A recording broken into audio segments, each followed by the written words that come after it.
ബി.ജെ.പിയിൽ നിന്ന് ഭരണം പിടിക്കാൻ ഇന്ത്യ മുന്നണി രൂപീകരിച്ച് പ്രതിപക്ഷം മുന്നോട്ട് പോകുമ്പോൾ അത്ര എളുപ്പമല്ലെന്ന റിപ്പോർട്ടുകളും പുറത്തു വരുന്നുണ്ട്. ഈ സാഹചര്യത്തിൽ രാഷ്ട്രീയ കേന്ദ്രങ്ങൾ ഉറ്റുനോക്കുന്നത് കേരളമാണ്. കേരളത്തിൽ നിന്ന് ലോക്സഭയിലേക്ക് അംഗങ്ങളെ അയക്കുകയെന്ന ബി.ജെ.പിയുടെ ലക്ഷ്യം പൂർത്തീകരിക്കാൻ 18 അടവും പയറ്റുകയാണ് അവർ. പ്രധാനമന്ത്രി നരേന്ദ്രമോദി നേരിട്ടെത്തിയാണ് കേരളത്തിലെ പ്രചാരണങ്ങൾക്ക് തുടക്കം കുറിച്ചിരിക്കുന്നത്. അതിന്റെ തുടർച്ചയെന്നോണമാണ് സുരേഷ് ഗോപിയുടെ മകളുടെ വിവാഹത്തിന് പ്രധാനമന്ത്രി നരേന്ദ്രമോദി എത്തുകയും ക്ഷേത്ര ദർശനം ഉൾപ്പെടെ നടത്തി കയ്യടി നേടുകയും ചെയ്തത്. വിവാഹത്തിന്റെ പേരിലാണെങ്കിലും തൃശൂരിലെ പള്ളിയിൽ സ്വർണ്ണ കിരീടം സമർപ്പിച്ച് ക്രൈസ്തവ വിഭാഗത്തെ ഒപ്പം നിർത്താനായതും ബി.ജെ.പിയുടെ തിരഞ്ഞെടുപ്പ് തന്ത്രങ്ങളിൽ ഒന്നായി കണക്കാക്കാം.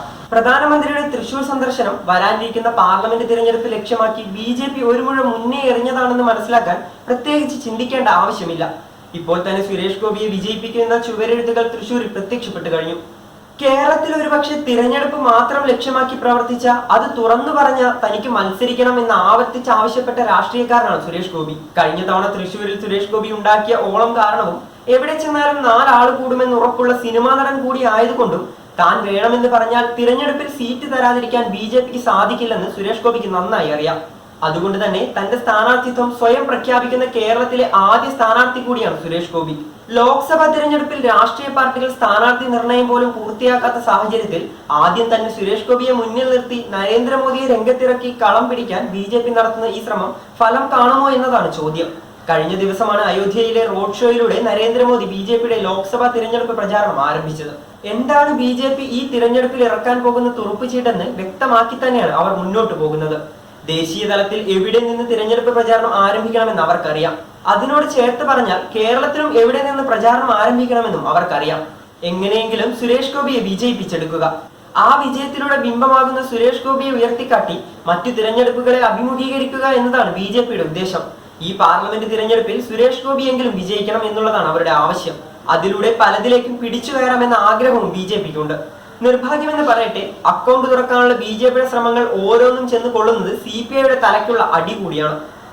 ദേശീയ പാർട്ടി പദവി കൂടി നഷ്ടമായ CPIക്ക് ലോക്സഭയിലേക്ക് എംപിമാരെ അയക്കേണ്ടത് നിർണായകമായിരിക്കുകയാണ്. അവർക്ക് ഏറെ പ്രതീക്ഷയുണ്ടായിരുന്ന മണ്ഡലമായിരുന്നു തൃശൂർ ലോക്സഭാ മണ്ഡലം. കാലങ്ങളായി ഇടതുപക്ഷത്തെ പിന്തുണച്ചിരുന്ന മണ്ഡലം TN പ്രതാപനിലൂടെ പിടിച്ചെടുക്കുകയായിരുന്നു കോൺഗ്രസ് കഴിഞ്ഞ തവണ ചെയ്തത്. സുരേഷ് ഗോപി മൂന്നാമതെത്തിയും റെക്കോർഡിട്ടു. ഇക്കുറി സുരേഷ് ഗോപിക്ക് ജയിക്കാനായാൽ CPIക്ക് പ്രതീക്ഷയുള്ള മണ്ഡലങ്ങളിൽ ഒന്നായ തൃശൂർ പിന്നീട് ഒരിക്കലും തിരിച്ചുപിടിക്കാനാകില്ലെന്ന് ഉറപ്പാണ്. മറ്റ് 2 മുന്നണികളും ഇതുവരെ സ്ഥാനാർത്ഥികളെ പ്രഖ്യാപിച്ചിട്ടില്ല എന്നിടത്ത് സുരേഷ് ഗോപിക്ക് വോട്ട് ചോദിച്ച് ചുവരെഴുത്തുകൾ ഉയർന്നത് ബി.ജെ.പിക്ക് എന്തെങ്കിലും മേൽക്കൈ തിരഞ്ഞെടുപ്പിൽ നൽകുമോ എന്ന ചോദ്യം പ്രധാനപ്പെട്ടതാണ്. എന്നാൽ ഇതുവരെയുള്ള കേരളത്തിലെ തിരഞ്ഞെടുപ്പ് രീതികൾ ശ്രദ്ധിച്ചാൽ ഈ പരിപാടിയിലൂടെ പ്രത്യേകിച്ച് എന്തെങ്കിലും ബി.ജെ.പിക്ക് നേടാൻ സാധിക്കുമെന്ന് കരുതാൻ കഴിയില്ല. കേരളം തങ്ങൾ പിടിക്കുമെന്ന ആത്മവിശ്വാസം ബി.ജെ.പിക്ക് നൽകിയ ശബരിമല സംഭവം നടന്നതിന് ശേഷമാണ് 2019 ലോക്സഭാ തിരഞ്ഞെടുപ്പും 2021 നിയമസഭാ തിരഞ്ഞെടുപ്പും നടന്നത്. 2 തവണയും ബി.ജെ.പിയും സുരേഷ് ഗോപിയും 3ാം സ്ഥാനത്തേക്ക് പോയി. കഴിഞ്ഞ ലോക്സഭാ തിരഞ്ഞെടുപ്പിൽ തൃശൂരിൽ നിന്ന് തിരഞ്ഞെടുക്കപ്പെട്ട TN പ്രതാപനുമായി 1 ലക്ഷത്തിലധികം വോട്ടിന് പിന്നിലായിരുന്നു സുരേഷ് ഗോപി. CPIയെ സംബന്ധിച്ച് ഏറ്റവും പ്രധാനപ്പെട്ട മണ്ഡലമാണ് തൃശൂർ. 20ൽ 4 സീറ്റുകളാണ് CPIക്ക് ലഭിക്കുക. അതിൽ സംഘടന അതിന്റെ എല്ലാവിധ സംവിധാനങ്ങളും കരുത്തും ഉപയോഗപ്പെടുത്തി ഇത്തവണ കളത്തിലിറക്കാൻ പോകുന്നത് തൃശൂരായിരിക്കും. ബി.ജെ.പി രണ്ടും കൽപ്പിച്ചിറങ്ങുന്ന സാഹചര്യത്തിൽ CPIയും തങ്ങളുടെ പ്രവർത്തനങ്ങൾ ആരംഭിച്ചതായാണ് മനസ്സിലാക്കേണ്ടത്. ഇത്തവണ VS സുനിൽകുമാർ ആയിരിക്കും തൃശൂരിൽ LDF സ്ഥാനാർത്ഥി എന്ന വാർത്തകളാണ് വരുന്നത്. സുനിൽകുമാറും CPI നേതൃത്വവും കഴിഞ്ഞ ദിവസങ്ങളിലായി തൃശൂരിൽ സജീവമായി തിരഞ്ഞെടുപ്പ് പ്രാരംഭ പ്രവർത്തനങ്ങളിൽ വ്യാപൃതരാണ്. കഴിഞ്ഞ ദിവസം കേരളവർമ്മ കോളേജിൽ AISFന്റെ നേതൃത്വത്തിൽ ഒരു പരിപാടി സംഘടിപ്പിച്ചിരുന്നു. ഓർമ്മച്ചോപ്പ് എന്നായിരുന്നു പരിപാടിയുടെ പേര്. കേരളവർമ്മ കോളേജിലെ AISF പ്രവർത്തകരായിരുന്ന പൂർവ്വ വിദ്യാർത്ഥികളുടെ ഒത്തുചേരലായിരുന്നു പരിപാടി. അതിൽ VS സുനിൽകുമാർ പങ്കെടുക്കുകയും തന്റെ പണ്ടത്തെയും ഇപ്പോഴത്തെയും സഹപ്രവർത്തകർക്ക് മുന്നിൽ വൈകാരികമായി സംസാരിച്ചതുമായുള്ള വിവരങ്ങൾ പുറത്തു വരുന്നുണ്ട്. UDF സ്ഥാനാർത്ഥിയായി ഇപ്പോൾ പുറത്തു കേൾക്കുന്ന പേര് TN പ്രതാപന്റേതാണ്. VS സുനിൽകുമാറും TN പ്രതാപനും ഒരുപോലെ തൃശൂർക്കാരുടെ ജനപ്രതിനിധികളായി നിന്നവരാണ്.